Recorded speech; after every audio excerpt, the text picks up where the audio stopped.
In 2005, Google Earth launched with a promise: complete transparency of our planet from space.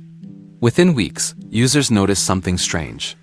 Certain coordinates, 17 specific locations across 6 continents, appeared pixelated, blurred, or completely obscured.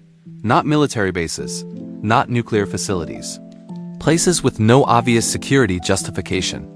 Type in coordinates 37.563 n, 116.85 right now. You'll see digital blur where satellite imagery should be crystal clear. This isn't technical malfunction. The surrounding areas render perfectly. This is deliberate concealment, and the pattern reveals something systematic about what authorities choose to hide. The coordinates are documented. The blur zones are verifiable, and the official explanations, they don't add up. Let's establish what we can prove. Google Earth uses satellite imagery from multiple providers: commercial satellites, government contractors, NASA archives. The resolution is standardized. When blur appears, it's intentional modification of source data. Here are the documented cases. Location 1. Mururoa Atoll, French Polynesia. Coordinates 21.8 s, 138.9 w. Site of 193 nuclear tests between 1966 and 1996. The testing ended decades ago, yet the blur remains. Location 2. Babylon, Iraq. Ancient archaeological site at 32.5 n, 44.4 e. No active military presence. Yet portions are pixelated in ways surrounding desert isn't. Location 3. Cantiga, Nepal. Remote Himalayan region at 27.8 n, 86.8 e. No known facilities. Yet consistent blur across multiple image updates. Location 4. Tanaco National Park, Chile. Pristine wilderness at 43.1 s, 74.0 w. Tourist destination with hiking trails, partially obscured. These aren't cherry-picked examples. They represent a pattern. Locations blur censored, despite lacking obvious security justification. Think of satellite imagery like a photograph. When you blur part of a photo, you're making a choice about what viewers shouldn't see. Google Earth's blur isn't random compression artifacts. It's targeted modification. So what's being hidden? Let's examine the mechanisms. When governments request imagery censorship, they invoke national security protocols. The National Geospatial Intelligence Agency in the United States, for instance, maintains authority over commercial satellite imagery under federal regulations. Companies comply or lose operating licenses. But here's what makes these 17 locations unusual. Many have no active military installations. No ongoing operations, no obvious security rationale. Mururoa Atoll? Nuclear testing ended in 1996.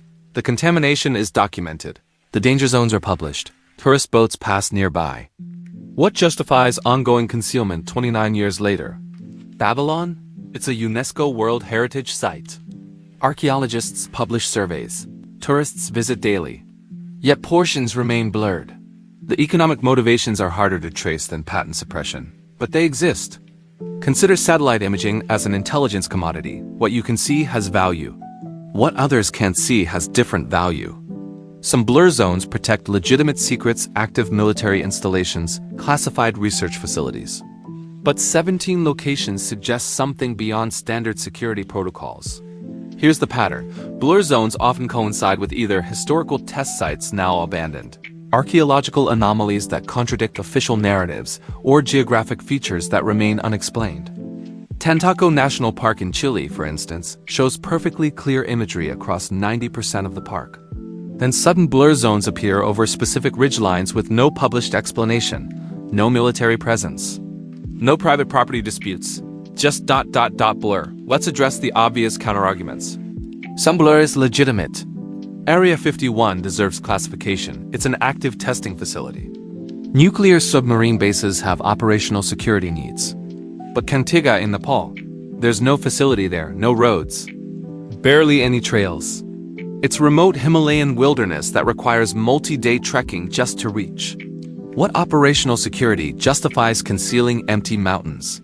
The frustrating reality is this: we can document the blur, we can verify the coordinates, but we cannot access the decision-making process that determined these specific locations required concealment. That's the mechanism of geographic censorship, arbitrary authority without public accountability. Google Earth doesn't make these decisions independently. They receive guidance from government agencies, and that guidance isn't published for public review. You're expected to trust that every blur serves legitimate security interests, but the pattern suggests otherwise. 17 locations. Some make sense. Others don't, and you'll never know which is which because the criteria remain classified. This isn't paranoia, this is documented policy.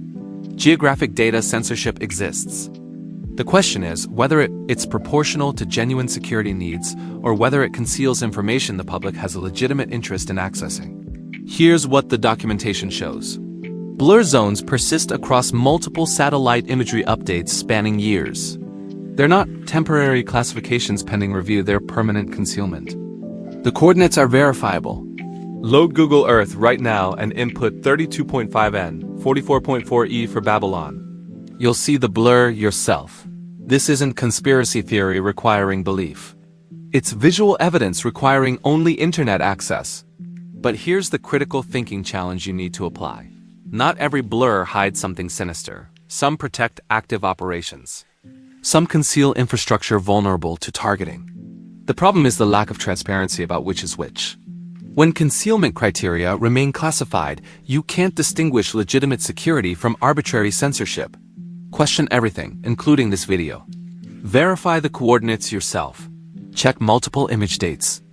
Compare resolution in blur zones versus surrounding areas. Read the actual policies governing satellite imagery censorship. The National Geospatial Intelligence Agency publishes some guidelines. Google Earth's terms acknowledge government-mandated modifications. The documentation exists. What doesn't exist is public justification for why these specific 17 locations, many with no obvious security value, remain concealed while far more sensitive sites worldwide appear in crystal clarity. Retry Claude can make mistakes. Please double-check responses.